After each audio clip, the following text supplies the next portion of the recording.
Saviez-vous que derrière la chanson de l'oriental, il y a une femme, Lynn Monty, et pas forcément Enrico Macias comme on pourrait le penser.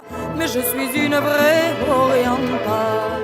Lynn Monty, je l'ai découvert un peu par hasard, puisque j'écoutais une interview de Benjamin Stora qui parlait des Juifs d'Algérie, et l'interview sur France Culture était agrémentée de chansons de Renette Loranez et de Lynn Monty, qui sont des grandes voix juives d'Algérie, et je les connaissais pas du tout, alors que pourtant elles font un peu partie de moi. J'ai des origines de cette région-là, et puis surtout, je suis journaliste musicale depuis plusieurs années. Je m'intéresse beaucoup à la région du Moyen-Orient, du Maghreb, et je n'avais jamais entendu parler de ces chanteuses-là. Alors j'ai voulu leur rendre hommage, j'ai commencé un peu de mon côté à faire des recherches sur ces deux chanteuses et sur d'autres chanteuses, qu'elles viennent de Tunisie, d'Azerbaïdjan, du Yémen, parfois même de Grèce. J'ai pu en faire une série d'articles qui permet un peu d'explorer l'histoire contemporaine, la géopolitique et parfois même la musicologie, l'histoire de la musique de ces régions-là. Pourquoi Diva d'or? Diva, bon bah c'est des grandes voix, c'est pas forcément la peine d'expliquer, mais surtout sur ce côté or, c'était un jeu de mots que les gens comprennent pas forcément, qui vient de or pour Orient, et j'ai choisi de pas le mettre en entier aussi pour ne pas tomber dans une espèce de fantasme d'orientalisme. Et surtout,